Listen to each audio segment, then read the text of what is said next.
That's true. The G20, of which India is currently holding the presidency, it was India's proposal and it has been taken on board. I'm glad to say the G20 has kept it in its agenda for this year.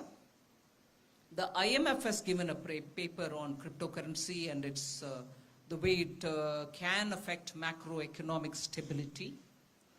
The FSB is also, FSB is the Financial Stability Board, which is a part of the G20. It was set up by the G20. Even they have agreed to give a report that will also focus on the financial stability. And their report and the IMF's report are going to be discussed in July when again the first finance ministers and central bank governors will meet under the G20. And post that in September, there will be a summit of prime ministers and presidents of the G20 nations that will be held in India.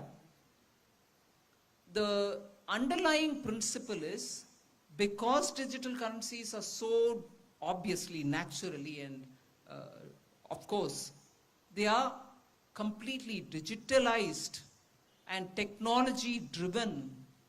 The technology which is very distributed, and sometimes identity is very difficult to be established, but which has potential, will therefore have to be acted upon only with all countries coming on board.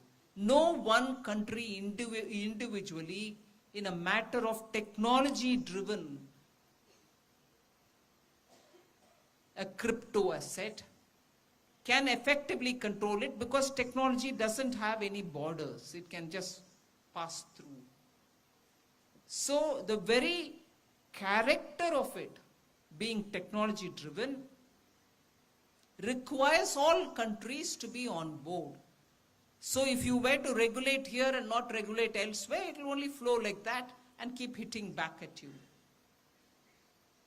It will not be effective. And therefore, the understanding today, and I'm glad to say, understanding the G20, along with OECD and other organizations, IMF, World Bank, and so on, is that yes, a global understanding is required, a global template may have to be created, all of us will have to work together on it, otherwise regulating crypto may not be effective. But that doesn't mean we are controlling that technology of distributed ledger technology. It has its goodness, it has its potential, it has its own strengths. We keep that in mind.